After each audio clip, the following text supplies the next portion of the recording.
name's Daniel. I'm 14 years old. I burnt Chrissy up in the first round, and the rest of you are going to be left eating my dust.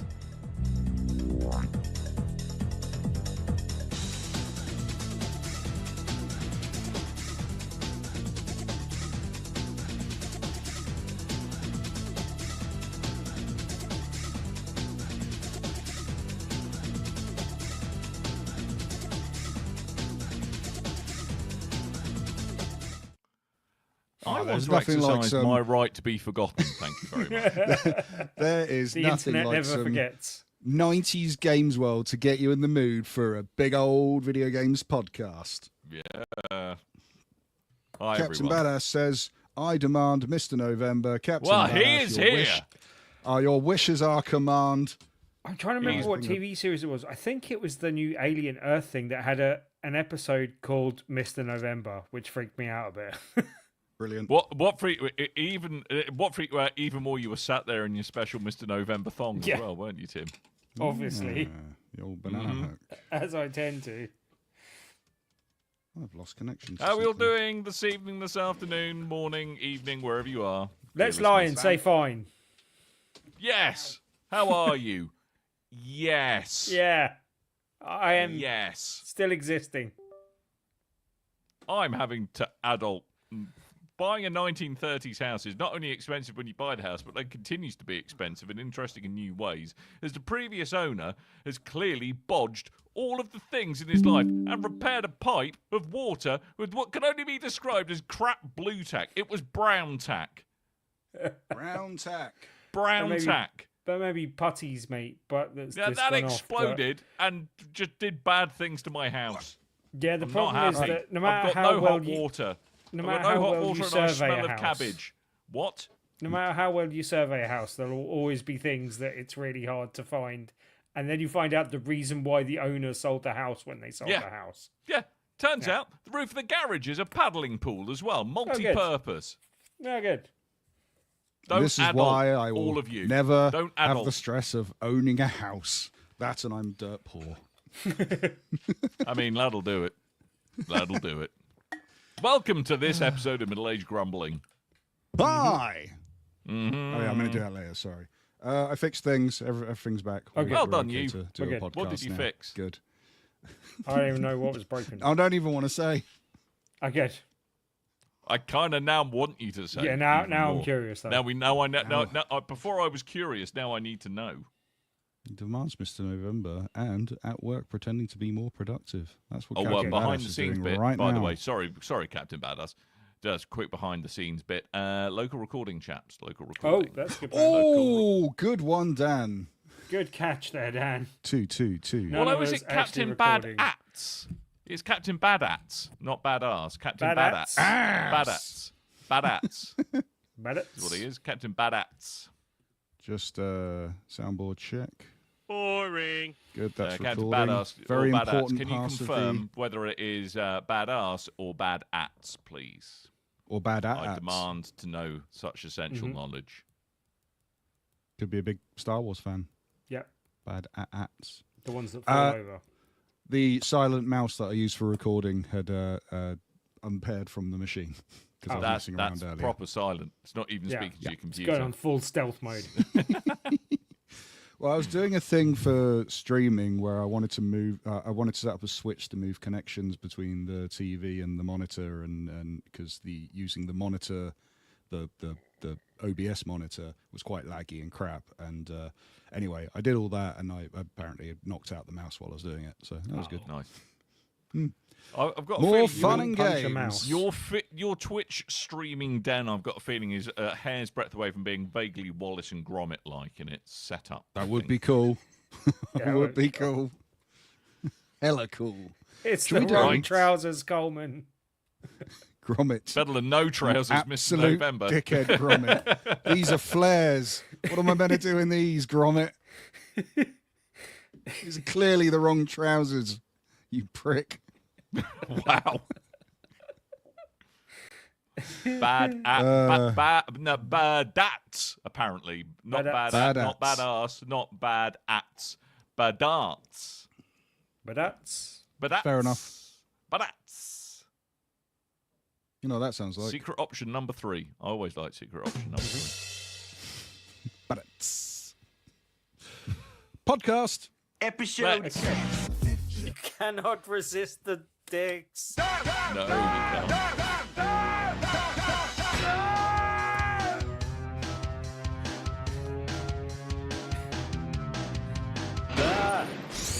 We'll do it live. BRB UK. Do it live. Worse teeth, better accents. We'll do it live.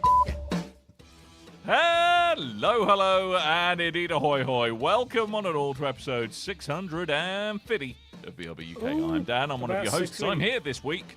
Welcome back to me, I guess. Yeah. Had to add a little bit. Don't like that. Seems to be happening with increasing frequency, which is always disappointing. But I'm joined, just to restore balance to the farce, by Tim. Hello. Hello. How are you? I said in the pre-show, let's go with okay. Yes. Let's keep Good. up the Coleman. pretense that everything's Oh, fine. and Okay. Coleman, how are you? Hi. I'm all right. Good. We're all in cracking form and loving being a grown person. Rip roaring and ready to go. It is. Today in this week's episode of Dan's Middle Age, I discovered that my garage roof is also a swimming pool. Oh, Fun. It's not Non- meant to be like that. non-intentional Apparently, I thought it swimming. was a cool new It's not feature, meant to- and then No, then it's not meant to apparently do not. that, Dan. It's not fun. Don't like it. No. Don't like it. No. No. And yes. Why? Just why? Why do I have no money? Oh wait, yes, it's an old house. That's why I have no money. Ah. Damn it. Don't like it. But on the bright side, Tim, on the bright side, talking of gadget purchases, because I know you do like gadgets of a televisual variety, Yeah. I finally made the jump to OLED for my TV. Oh. What? Oh, I've been missing out. It turns out it's pretty sweet. They are fun. Pretty sweet. Still yet to hook up my PS5 to it, but it's pretty sweet. Watching the Netflixes and the videos. It's pretty nice. I Be like. nice when you get your PS5 set up and go back to a game that you were Yes. previously playing in non-OLED. Yeah, exactly. Now Management has advised that the PS5 doesn't fit in with the aesthetic of the room, however. No. So that's why you have to introduce Mrs. Gibbo to the brand new air purifier you've purchased, the white and black one. There's also a Blu-ray player. Exactly. Yeah. Yeah. Good. Or just It blindfold her. purifies in It's fine. 4K is what it does. Mm. High dust removal is HDR, I do believe, and that's what is so good about said air purifier. 4K HDR. 4,000 killer high dust removals, whatever that is. There's a PSSR joke somewhere. Yeah. I'm just trying to work it out. I do like talking about... That's the I do toilet like the extension. pisser. The pisser. To the pisser we go. Anyway, this is only tangentially related to video games. We actually ought to speak about the video games. So, chaps, Yeah. we've all had some time to play some games, and I surprisingly managed to play some games, but Coleman looks like he's got quite a few to get through. So we're going to start with Coleman this week, because he'd been playing the fresh tracks. Coleman? Yeah. It sounds like you're now down with the kids. Congratulations. How fresh are your tracks? Well, yeah. When you say it like that, it sounds like I spent a week DJing. But no, this is a new I'm just going skiing by the rhythm backwards game. cap as well. I do wear that sometimes when I Hello, haven't shaved fellow kids. my head. Yes, we got a fair few We got a fair few games to get on this week, so we'll hurry up now. Fresh Tracks was a game that was kindly sent over to me. It's a very interesting blend of it's an action rhythm roguelike type title. What done now? in Okay. exactly. There's a bingo card there somewhere, but rhythm's not usually in that mix, so No. I thought it'd be an interesting one to talk about.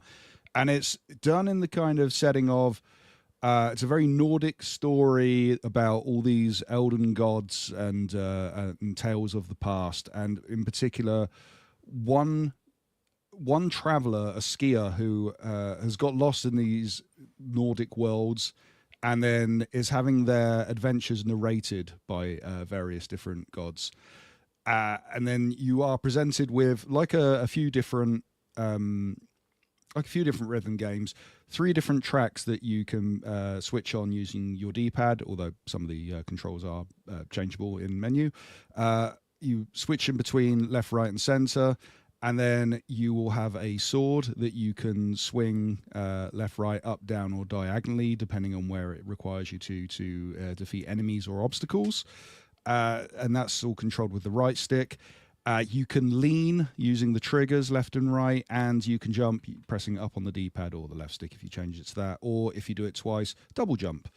That is about it for the controls, although there are items along the way that you can pick up, different weapons and what have you, that will change the gameplay along the way. But the basic kind of the outline of the game is progress through different levels to the tune and do all your actions in time with the beat of said tune. So in this case, what will happen is you'll be presented with the 3 tracks, and then it will pop up with different levels with different songs and different objectives and different perks for doing each level. Each of those will have a difficulty ranking on there, from easy, medium, and hard. I believe there are like expert modes that appear later on as well. And then you line up your skiing to do with one of those difficulty levels, and then your track starts, the narration begins, and then you start with the gameplay. Do enough of those, you hit a boss level. I think if you go through easy, then it's 3 or 4 tracks to get to the boss level. On hard, I think it was 2 tracks I found. Then you go straight to the boss from there. And then the boss levels are these insanely ridiculous, like you go from these kind of whimsical, chill, EDM type style music along the way, and then you get to the boss, is like, now it's time for metal, and there's a dragon. It's awesome. Metal. Yes, and each time, so when you defeat one of these bosses, you will find that they're completely voice acted, and then after defeating them, they become like an optional companion for you to take along with you and replace your current narrator, and then they will narrate the game for you. So it adds some changes to some of the original levels if you're playing through them again, because you will find there's a bit of repetition. It is a rhythm game. And that's a good way of kind of breaking it up. And then when you get to the boss levels for the boss that you've previously defeated, it brings in a different boss level for that boss. Now you've beaten them. So it is a very interesting mix. It is quite hard, I found. Yeah. Where the rogue-like elements come in is that not only is this a rhythm game, but like I say, you're going through different levels picked at random by difficulty, and then doing a boss battle, and then at the start of each level, you pick up a perk of some kind. And at the end of the boss level, you'll get a perk of some kind. And then, if you die, you lose all those perks. And you can also pick up a currency along the way and buy new perks. And then, you can lose those perks along the way. But there are items that you can get, including the skis that you pick up. The more you play of the game, the more skis you unlock and can buy. They have different perks available to them as well, so they always stay. You don't lose those, and the items you also don't lose. So that's where the light element comes in. I have a question. Yes, Dan. Why are you on skis? Why skis? Because you're a skier. Because you're a skier. But why? Why you're a skier. If he wasn't on skis, he wouldn't be a skier, Dan. He would be a. You're a skier that went. But this is a circular argument, Tim. I've never seen a Norse god or a Norse deity on skis. No, I believe the idea is that you're either a tourist or a traveller of some kind. You're on skis, you go off the beaten path, and then you end up the beaten path in this kind of. They're very nice. Yeah, and you end up in this kind of world of Norse gods, which is pretty cool. So that's the idea behind it. I've lost connection to my mouse again, so you're going to hear clicking now. Sorry. Hey, that's okay. I have questions as well. Yes. About the game, or just also generally, have questions. Tim? Well, yeah, no. General Where the babies come from. No, questions about the game. So how does the narration element work? Is my first question. So usually at the start of each level, the whatever deity is following you along the way, mythics they're called. They will kind of give an intro to the level that you're in. So if you're in a sleepy little village and there are villagers watching you, it will kind of say, hey, the traveler entered this village and there were sleepy villagers watching them, and then they woke up to the sounds of the music and danced along. Not very Viking, just going to say that. Usually if they come across a quiet village, they do certain other things. Yeah, and then when you get to the boss level, the narrator that is traveling with you will kind of talk to the boss of that level, and they will have a back and forth along the way. But it's done in a way where they're all talking in the past tense, but because they're narrating what a story that's happened, but it's you in the now. It's pretty cool. I was really, really enjoying it. And although does that then react to what you're doing in the level, or is it not kind really of the same no. as you're going? Yeah. It'll be the same each time. Yeah. It's not like a reactionary type thing, but no, it's still a cool little thing. And I liked, the minute I defeated the first boss, and he went, "Hey, can I come and join you instead?" And I'm really good at narrating stories, and and then all of a sudden I was like, "Oh, this is way more epic," because it's like a nice. So there's this female voice that's speaking to you, and she's like your basic kind of a Nordic female voiceover, and then all of a sudden it's like this booming kind of, "And yes, I'm the Lord of the Battle," and then he's now narrating. Brian Like, Blessed, that makes basically. it infinite. Yeah, Brian Blessed's now following you, and that's infinitely better. Dive! All that. That's really cool. If you're a fan of BPM, beats per minute, Rift of the Necrodancer, or Crypt of the Necrodancer, Thumper, or Synth Riders, then you're probably going to find something here that you like. It Beat is Saber available. is the other one I was thinking of, obviously, because Yeah, Beat Saber's a bit different because that's kind of standing in one place and everything comes at you. Whereas this, you got to kind of pick the directions yourself along the way. It takes a bit of getting used to, especially when it starts getting insane. Also, question yes? the second that kind of leads on from that as well. This seems like it would be a good fit, and sorry to be that guy, but it seems like it would be a good fit for VR. Do you know if they've got intentions to go down that path? Or they have not expressed. No. They have not expressed any intention for VR, as far as I'm aware. But if there is, I'll let you know, Tim. Okay. It's out on PC and PlayStation 5 right now, $24.99. Why do you always have to bring up VR? Why?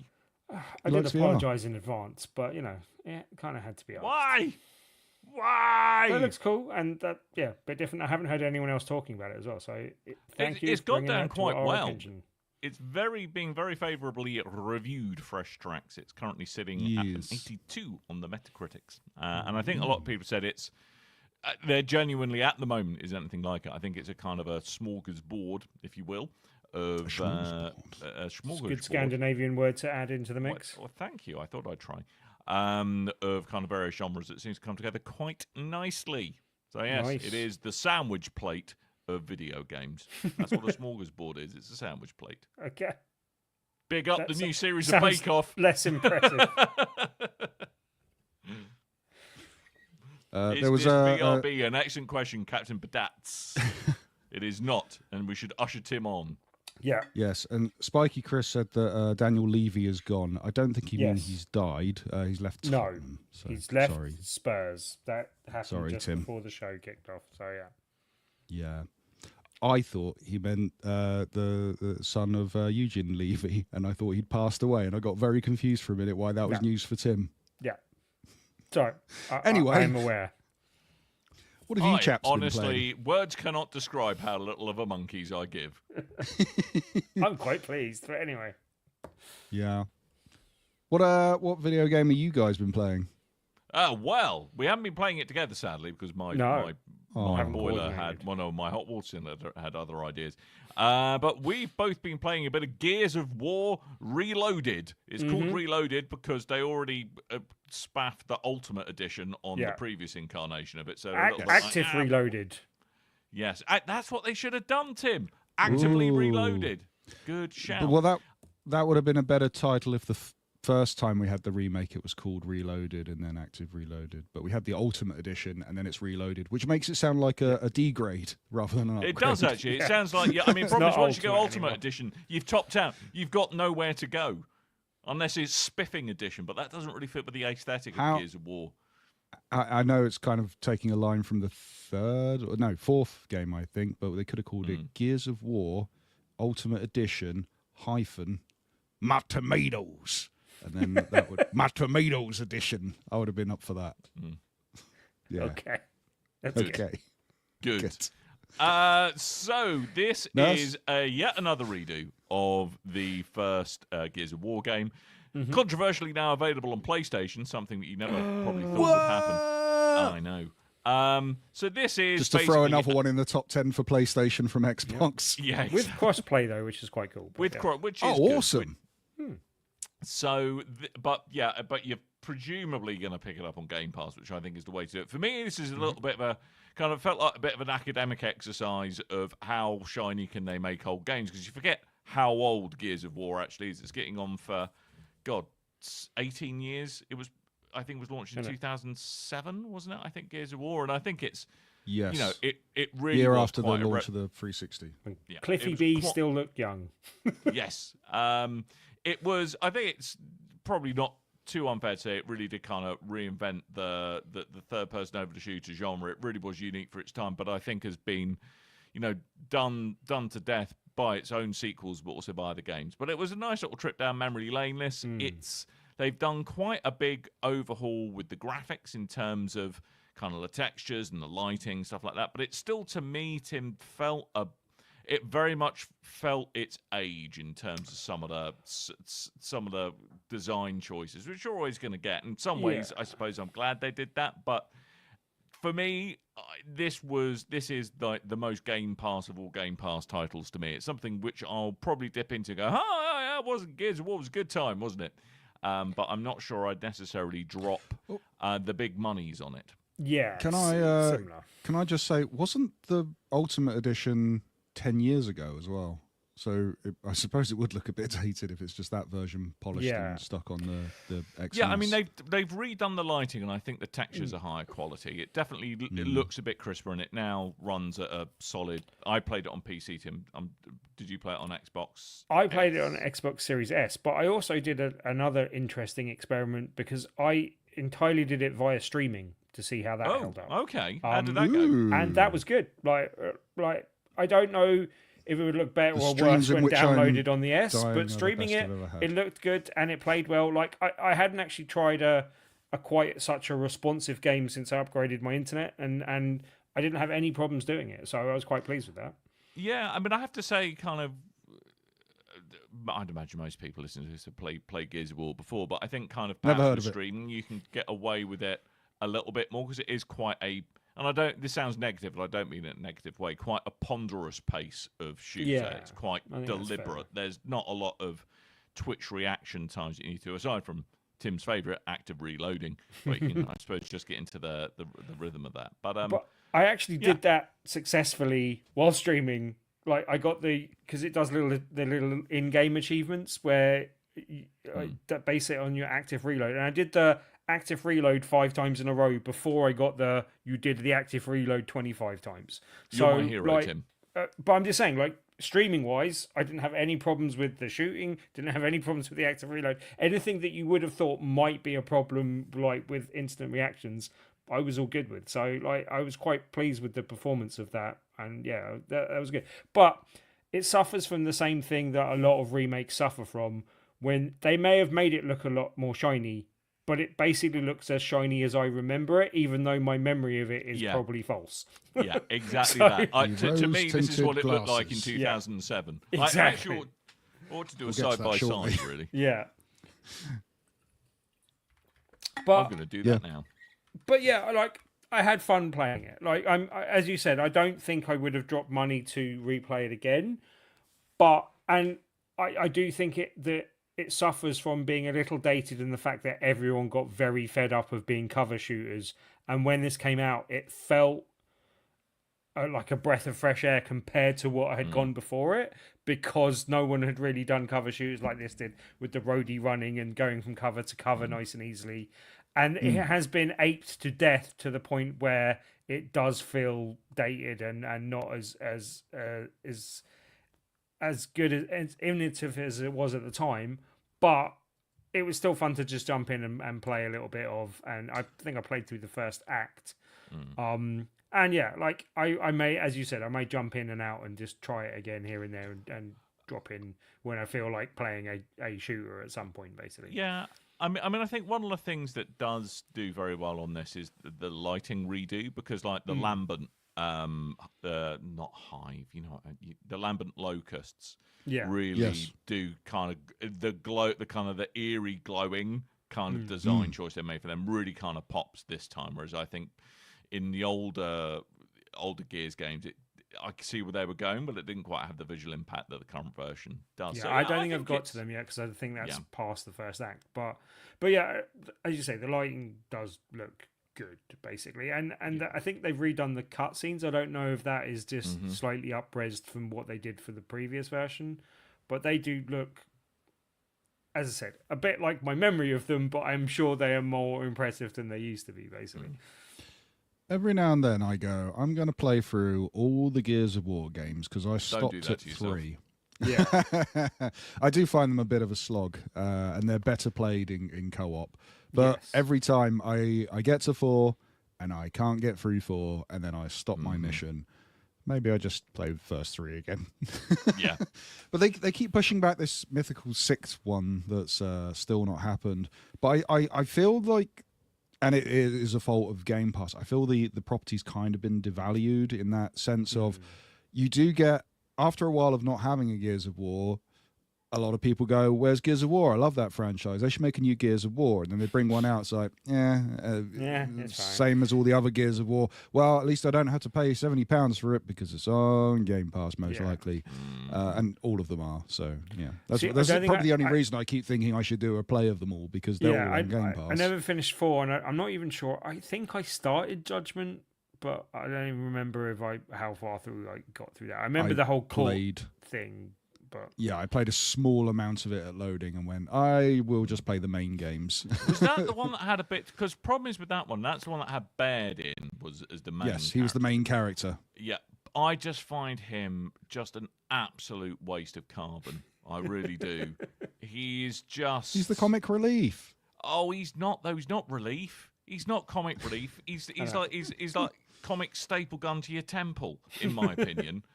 I thought you were going to staple gun somewhere else, but yeah. Yeah, I got staple gun through the bell end. There we go. That's I know people don't like him now. I know people who like that.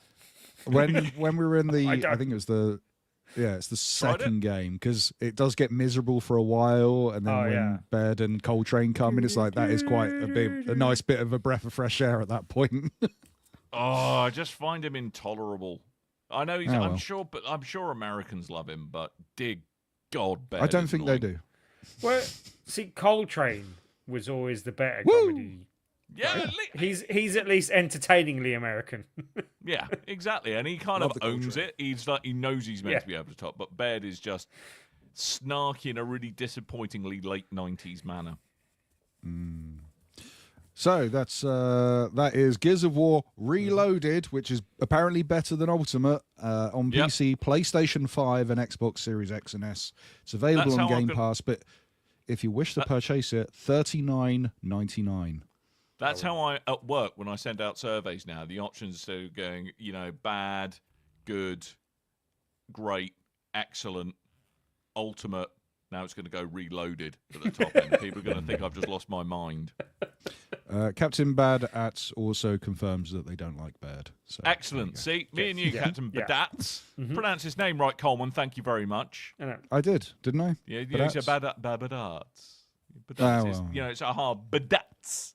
Of course, my wrong, my bad. Yeah, okay. It was. My Very turn. Wrong. My turn. Yeah. Okay, your turn, Coleman. Jesus. Speaking of games that got a bit of spit and polish from their previous incarnations, incarnations. Yeah. My God. Metal Gear Solid Delta Snake Eater. Oh, Snake. So. Yes, exactly. So where it's been it's been 21 years since Metal Gear Solid 3 Snake Eater. What? Jesus. Just watch Dan age in real time like the guy at the end of that Indiana Jones film. He chose poorly. Turns to dust. God. Anyway, how is that 21 years ago? Yeah. Oh, if you want to feel really, really old, Kojima left Konami 10 years ago, but we'll get to that later. Yeah. Blimey. Yeah, so it's been a weird old road for Konami since Hideo Kojima left. They seemingly kind of fell out of love of making video games. Doubled down on pachinko, which is the original incarnation of Metal Gear Solid 3 Delta Snake Eater. Is there a 3 in there? Is it a 3 Delta or a Delta 3 or just Delta? No, it's just Delta. Okay. Anyway, so yes, Konami, big company. They have a lot of stuff outside of video games that they were focusing on, and over the recent couple of years, they've been going back to video games. A lot of by outsourcing their development to other studios like Bloober Team on the Silent Hill game. This time, Metal Gear Solid Delta Snake Eater. It's a remake of 3. The idea being that it's the bones of the original game and then done in Unreal Engine 5 to varied results. So melt you may have console and PC.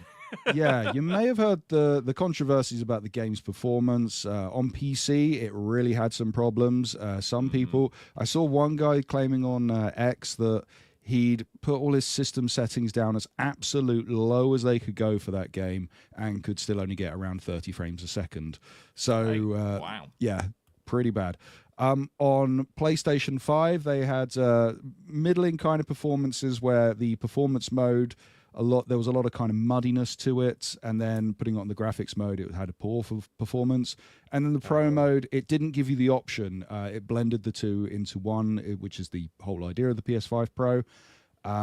But because of that, it wasn't getting an amazing frame rate. Since then, we've had a patch. It does seem to be running better on PlayStation consoles. Not so sure about the PC. I am playing this on PS5.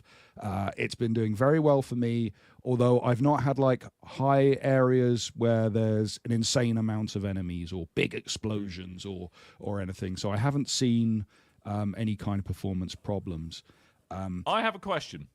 Yes, Stan. And I'm going to self-correct here. Because I erroneously said the third letter of the Greek alphabet was Delta. It's in fact Gamma. So that is me being a bad man. Why is it called Delta then? Because I can't understand if it was like the third letter of the alphabet they were going for. Because it's Metal Gear Solid.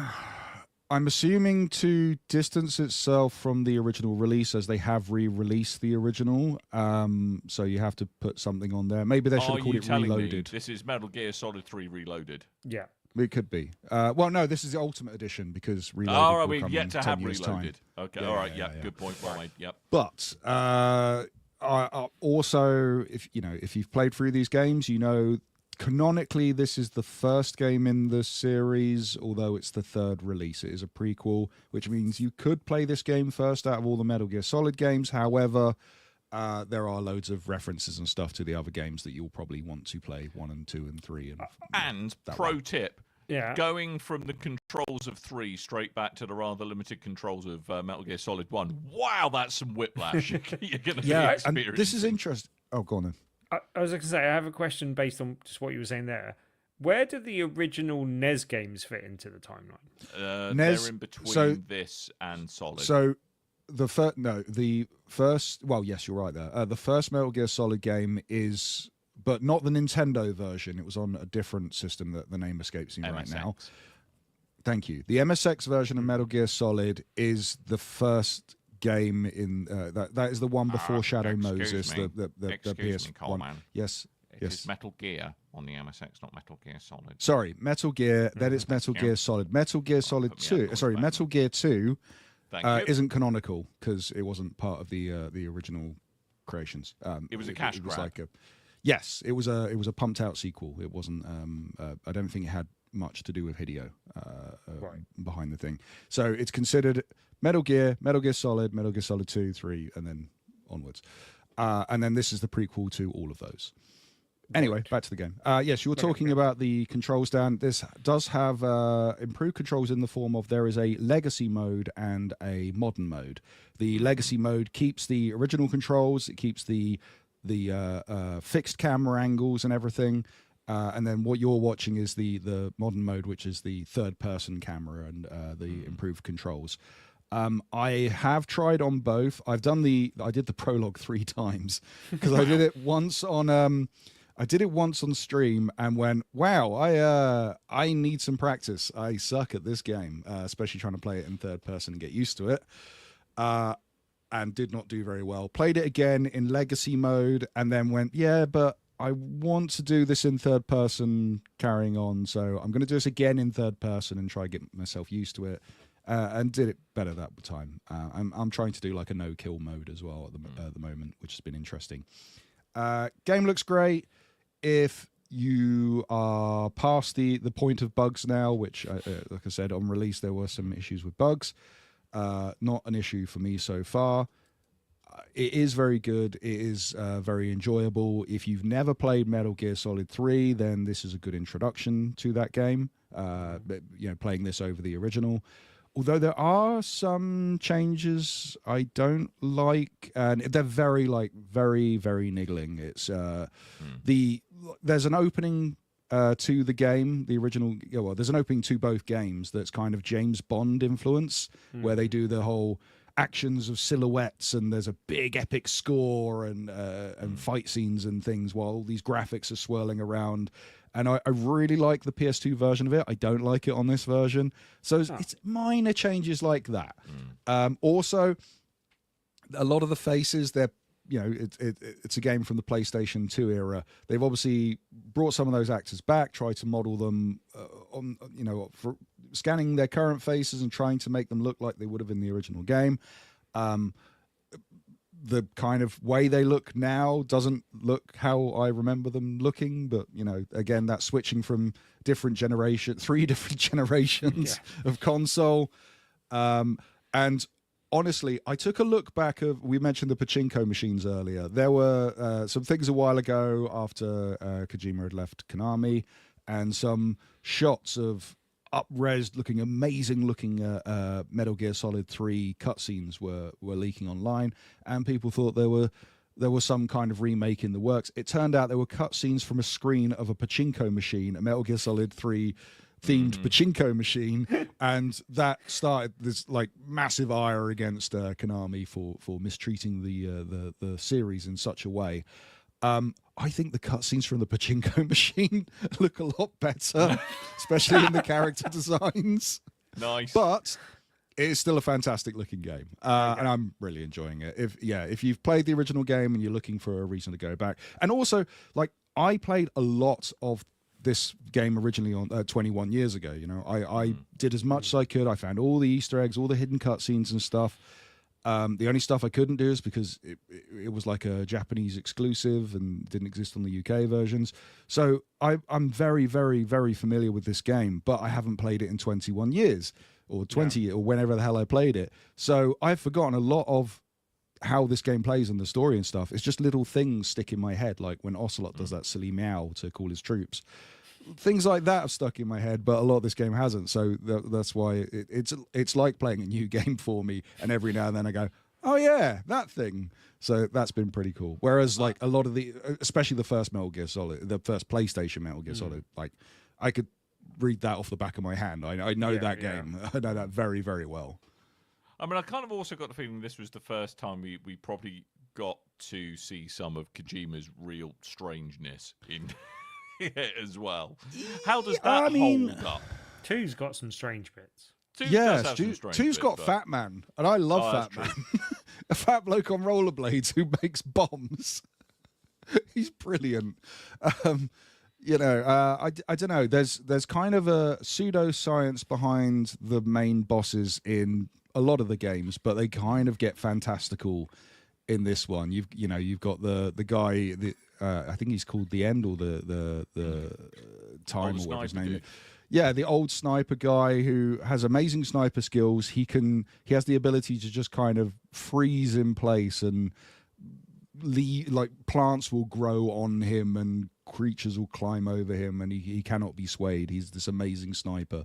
He's a psychotic Dr. Dolittle, is what you're saying. Yeah. However, if you pause the game and save it and then come back in a week's time, then he would have died of natural causes because he's so old. Something I would not know. That was still genius. That is a genius. I think the first 3 times on the original run, I beat him correctly. Although one of those, I managed to sneak up on him and shotgun him in the face, and I was very happy with that outcome. It wasn't until like randomly I'd come back to it and reload an older save and go, oh, you can do that. He just dies. That saves a lot of hassle. And there's also something earlier in the game where you can get rid of him as well, which I like. But then there are characters. There's a dead character who lives on the other side who has a level where. Oh, sorry, I'm spoiling this game. You've never played it at all, but it is 21 years old. I do apologise. He brings you to a kind of afterlife level where every enemy you've killed, including animals that you've killed to eat, will appear in front of you and walk along the stream that you're trying to. It is a cool sequence. There's a character that controls bees called the Pain. There's a flamethrower dude. Like, there are a lot of fantastical guys in this. There's a spider guy as well, isn't there? Oh, I forgot about him. Yeah, he's all like contorts himself and climbs backwards. It's not right. Yeah, he's a wrong one. He is a spider wrong chap. Spider chap. Yeah, he has like spider chap. Can do stuff a spider can. I have a question, Mr. Coleman. Do you think this can only solely be enjoyed by people that have played it with nostalgia? You did say it was a good jumping in point. Like, I don't even think I completed 2, but someone else's copy of 2, so I didn't play that exhaustively, and I never played 3, and I played a bit of 4. Is this a good one to jump in on and play at some point? Or in your case, yes. Like I say, it is a prequel, so you could play this as your first game. But I really do think you should have the knowledge of 1 and 2. And if you've played those games, then jump into this one by all means. Great game. I will lend you my copy once I'm done with it. Okay. 4 is painful with all of the cutscenes, the slightly self-indulgent cutscenes you have to get. There is, I believe, I can't remember if it's. I can't remember if it's half an hour or 40 minutes, but there's a very long cutscene in that game. Yeah, I remember because at the time, that's when I was still working in A&E, and that cutscene started. I was like, God's sake, I'm going to go to my shift in 10 minutes. That was the only problem playing Metal Gear Solid 4, was that I couldn't really sink much time into it because I didn't know if I was about to commit to a 30-minute unskippable cutscene, which could just appear out of nowhere. That said, I do hope that 4 appears in this remastered collection volume 2 thing, because I do want to play it again, and doing it on the PS3 is a slog, and I have all but given up on trying to improve that game through emulation, because it's PS3's a bit difficult that way. But yes, Metal Gear Solid Delta Snake Eater, that's out on PC, PlayStation 5, Xbox Series X and S. It's out now, and it is a full $69.99. Worth that amount of cash money, do you think? If the bugs is fixed, then yes, I would say so. The bugs is fixed, then you and you're a big fan of Metal Gear Solid, I would say yes, it is worth the £70. Although totally buy a physical copy and get it cheaper. Right. Like I did. Fair. Right. Last game? Last game. I'm not going to go too in-depth on this because, Tim, you've spoken about this before. The but demo. Hearing you... I played the demo rather than the You full played the demo. I mean, I'm only about an hour and a half in, but I did just want to kind of report back on it. In that game is Shinobi Art of Vengeance, not to be confused with Metal Gear Solid Vengeance. So Reloaded. This is this is still in its first incarnation. We've got another 23 years to go before we get Shinobi Revengeance Reloaded. Revengeance Reloaded. It did. So this, much like the original Shinobis, is a 2D platformy slashy game with a little slight sprinkling of Metroid in it, but not wholeheartedly, because it's not one big world you traverse. It's lots of stages that you can then go back and unlock stuff in. You play the Shinobi, a guy called, I always forget his name. Jeff. Dan Jeff the Shinobi. Essentially it is. No, it's Joe Musashi or something like that. Yeah. Where you basically grunt your way to victory. Every line of dialogue gets quite hilarious. It's like, Joe, what do you think of that? Is what he does. But at least he sticks to it. And that's an easy voice acting gig if you ever get to play Joe Musashi in Shinobi. So this is very, very kind of...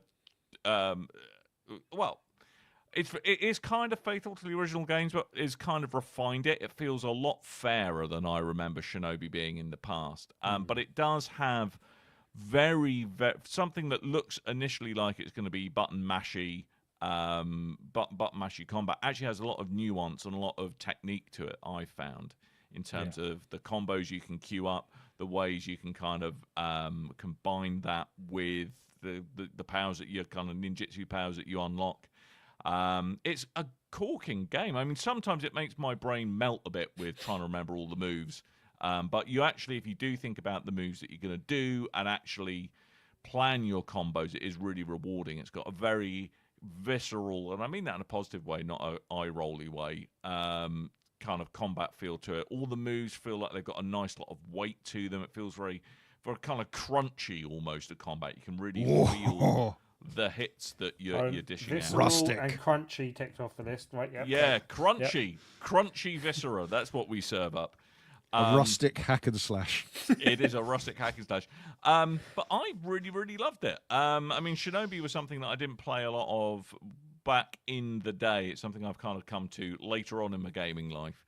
But I think this is a cracking platformer, cracking action game, and one that I see that I'm going to spend quite a lot of time unlocking all the secrets that are there to be found, of which there are many. So if you like deep combat, you like fast responsive platformers, I think you could do a heck of a lot worse than picking up Shinobi. I think this might be a sleeper game of the year pick for people. Ooh. Really? Also has red That's barrels, high praise. which, It does have red barrels. Extra point. It does have red barrels. I hear they're a trope in some games. Yeah. Yes, indeed. Dan, I was going to say, when I reported on the game, I basically said that I appreciate that this is a very well-made game. Really like the art style, like the combat. Yeah. For me, though, I was a bit worried that the platforming would get a bit more challenging than I would stomach for myself. I mean, I don't seen more of the game. I don't mind it. Bearing in mind, I did slog all the way through Barnick Bay quite merrily, so that probably means my set point for what I will tolerate in a platformer is probably a bit higher than yours. I mean, it hasn't got to the stage yet where it's like pixel perfect placement. It was the optional area where you had to go to in the first level to fight the kind of the hidden enemy type things that unlocked one of the things, and I was like, if that is a sign of where it's going later in the game, that could be a bit too much for my. I think like the main path of the game, from what I've experienced so far, doesn't have that kind of real demand that kind of precision off you. I think it's only if you wanted to go and find all the secrets you would have to do that, because you have to get some quite precise timing on like your dash jumps, double jumps, wall runs and stuff like that. So the other thing I thought was a bit lacking though, with the boss fight didn't impress me very much. You only got one in the demo, the big red angry monkey boss fight. Yeah, that's not the strongest encounter in the game, I have to say. It does get the bosses do get a bit more mechanically complex, rather than just smack him twice and then run away to a corner of the room and then wait until he does a move that you've got a window to attack him in. There are more tactics with some of the later bosses, definitely. Well, that's good, because Tim was all like, "Hey, you're a big red angry monkey. That don't impress me much." Yeah, he did. That's what he said. I heard him say it. I believe it was. I could hear him from down the road. But also, Dan, while we are talking action platformers, just very quickly, because I spoke about it in the last couple of weeks, but I have been continued to enjoy the Rogue Prince of Persia, and I think you should look at that, because it's made by the same people that made Dead Cells. So I think that will tickle your fancy, and it's on Game Pass and on PlayStation Plus. So pick it up on one of your platforms. I've got no excuses, what you're saying. Yeah, and I think you will enjoy that muchly, because I've liked that. I've put about 10, 12 hours into that so far. So I have to say on that subject, because I think. Oh, by the way, Shinobi, I've been playing it both on big PC and on my Massive Geek. It does play very nicely on my Massive Geek. It is it is a pleasure to hold and behold on your Massive Geek. Sold, because that looks fantastic with the visuals. Yeah, it does, and Tim, you mentioned it, and I didn't shout it out enough. The visual, so I think this is done by the folks who did Streets of Rage 4. Yes. I want to say. Streets of Rage. What you call it? it? Streets of Rage for the new age, Dan. Yeah, boys. So it looks fantastic. It's got a really nice kind of Yeah, the kind of the styling of it is like it's like playing a beautifully illustrated manga is essentially what it is. Yeah. So Mm-mm. It is good. thoroughly recommended. But knowing that things like you hear him saying Rogue Prince of Persia and this works very well on a Steam Deck. The combo of stuff on Game Pass, I love my Steam Deck, but having Game Pass on the go and being able to download the Game Pass games on the go. I'll see where it goes with the ROG Ally X. I am tempted by it, I have to admit, because You're going to go mad and go for the X version as well, aren't you? I know I am you. gonna. Yeah. £1,000, Dan.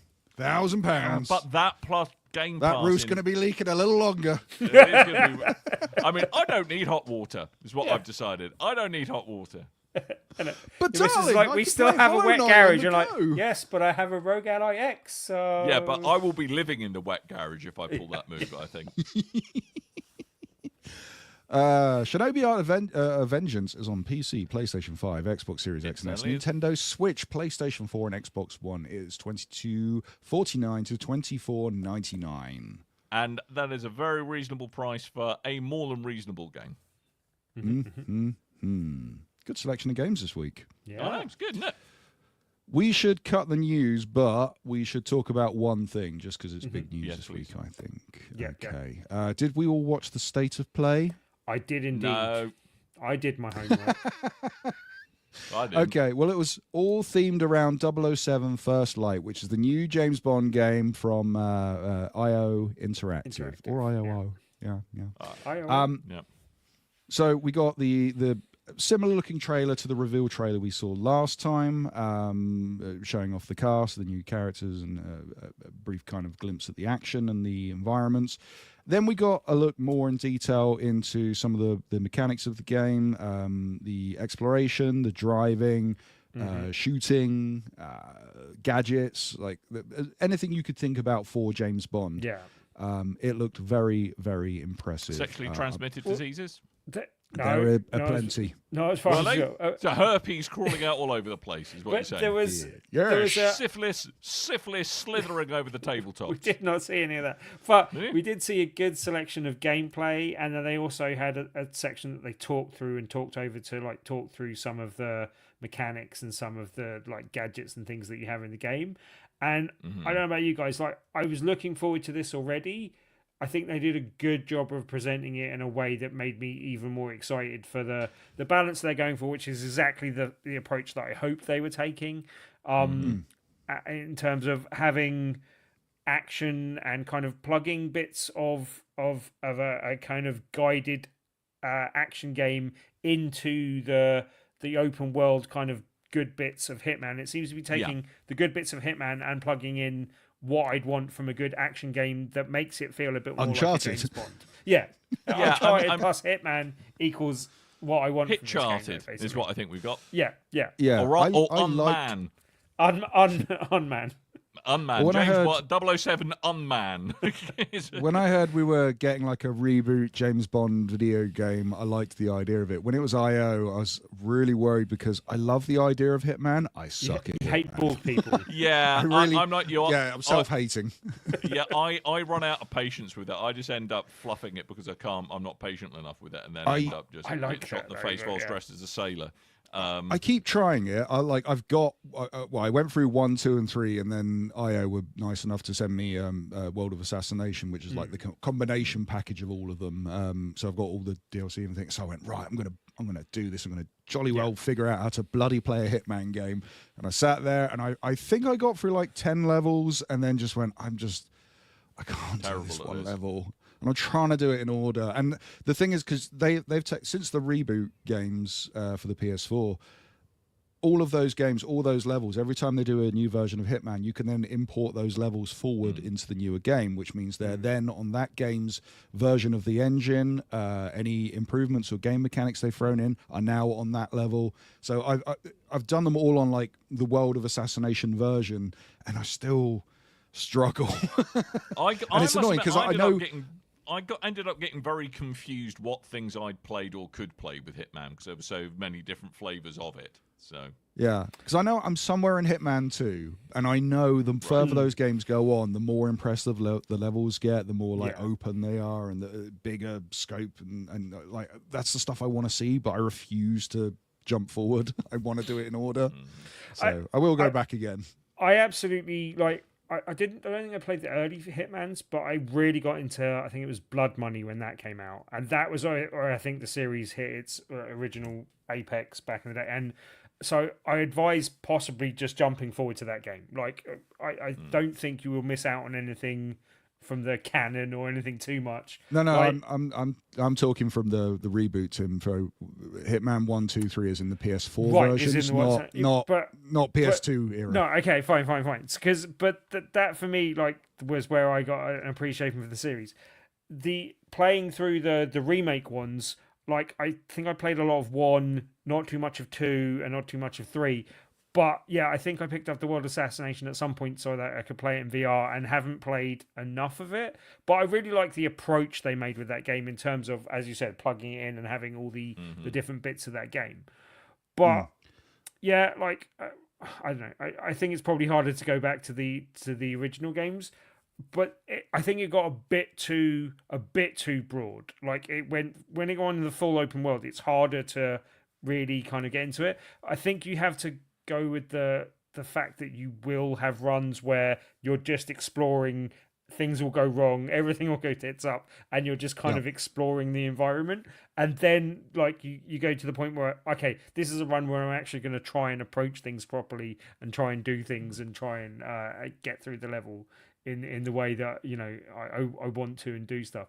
But as I said, I think the approach they're taking with James Bond takes that to the next level, and it's really what I wanted to see them doing. Highly explosive red barrels as well, just to give them an extra bit of kudos. So sign me up. We also got to see the main Bond that's played by Patrick Gibson, who's from Dexter Original Sin, which is handy because that show just got axed. So it's probably better he's got another paying job. Yes, and we got a view of the rest of the cast, including Lenny James as Greenway, who we spoke about last time we were talking about this game. Yeah, looks impressive. I'm looking forward to it, especially now I know it's not as hardcore as a Hitman game. So but it has that tone. There's a lot of different ways of approaching a level and different ways of finding a way past security, for instance, or infiltration. Yeah. Also, one of the other differences they talked about though is that you can, if you've got enough and there's a finite resource of something, it seems like you could gain and lose this at different points. But if you've got enough of the resource, you can talk your way out of trouble. Which is quite interesting, and feels a bit more James Bondy. But they also talked about him being generally more suave and having they've added a few more animations and things where he'll pick stuff up by like kicking it up to his hands and stuff like that, and just him being a bit smoother and less robotic than Hitman was basically. He did do a quip in the Bond style that made me roll my eyes a little bit, but it's tradition. You got to do it. Hey ho. Anyway, that is coming next year, March 27th. It's going to be on PC, PlayStation 5, Xbox Series X and S, and Nintendo Switch. DOS. Splendid. DOS. All right. Switch. We will cut everything else out of the news this week because we had a lot of review games to talk about. Yeah. We're going to have more next week. Oh, good.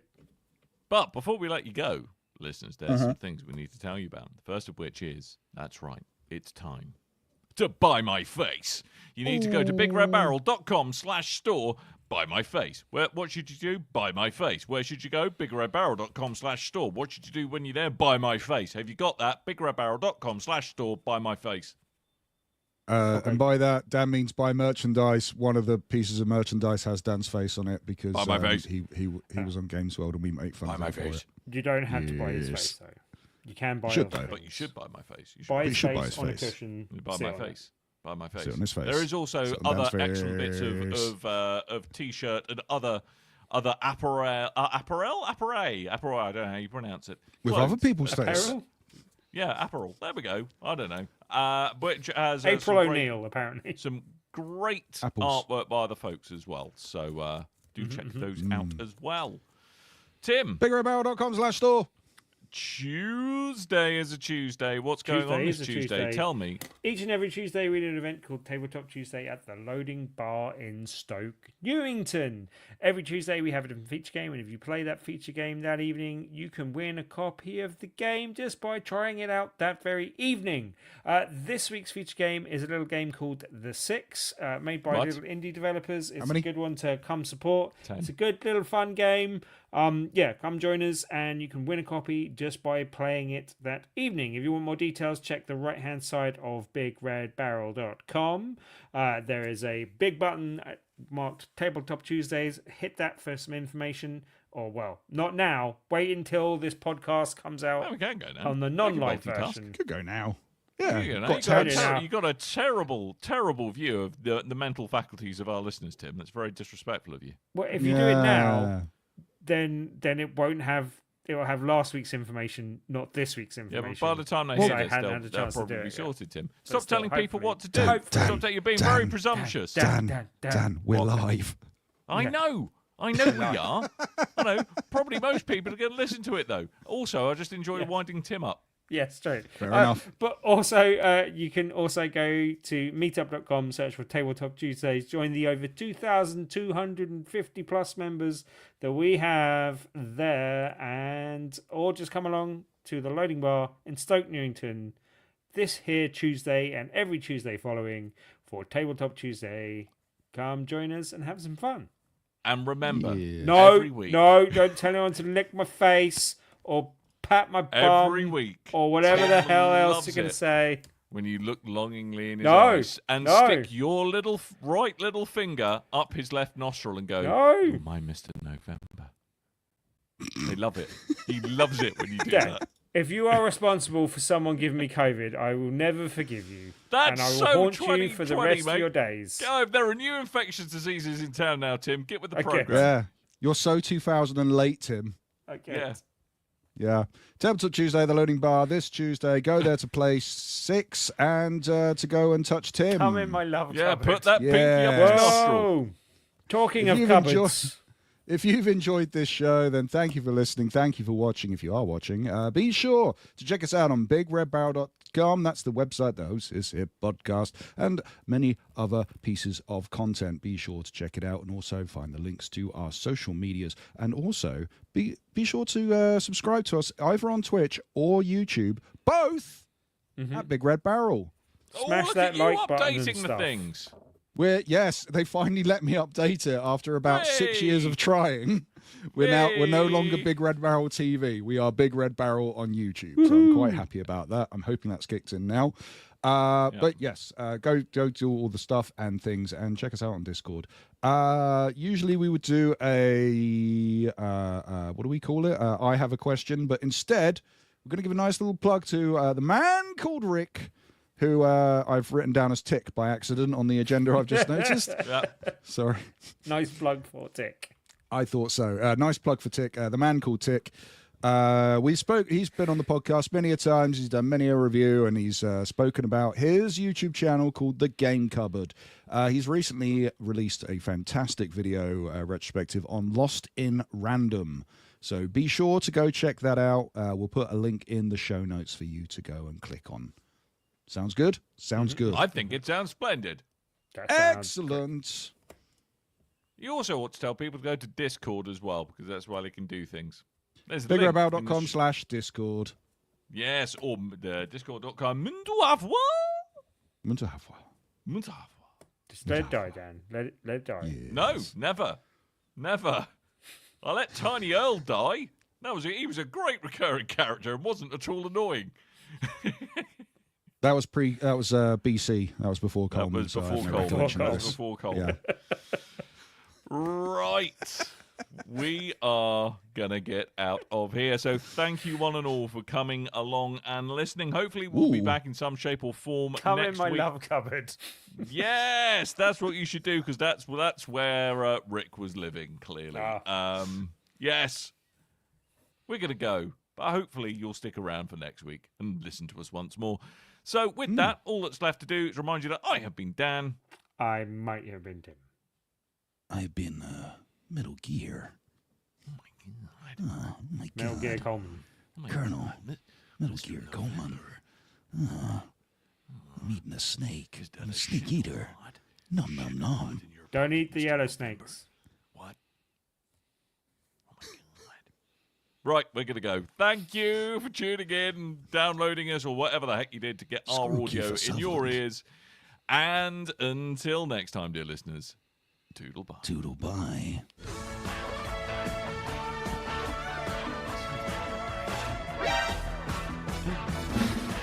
I don't know why I hit a drum roll.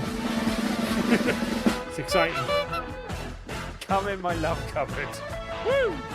You're liking that one, Cannot resist the dicks. Poke it out. I've got and an put it back in. Alright, I'll probably just have a flicking session.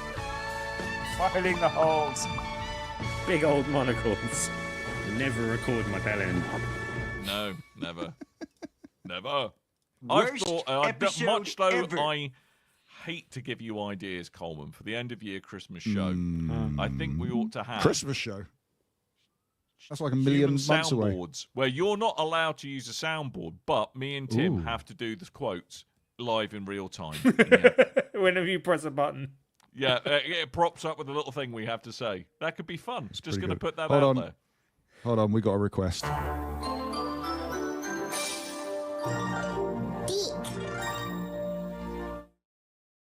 There you go, Sarah. We're getting requests for the soundboard now. Yeah. Well, I'm assuming that's what the request was for, rather than Mr. November sexy show times. I thought it was going to be the It's Dan easy. version of that, rather than the... Nah, other that version. doesn't exist. I don't know what you're talking about. Okay.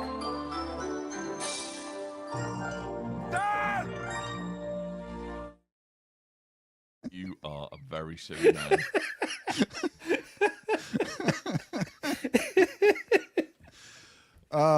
Thank you for watching the live stream. If you have been watching the live stream, you're still here. If you fancy rewatching, then be sure to watch the version that comes out tomorrow when we do the cool, the improved audio and visual version.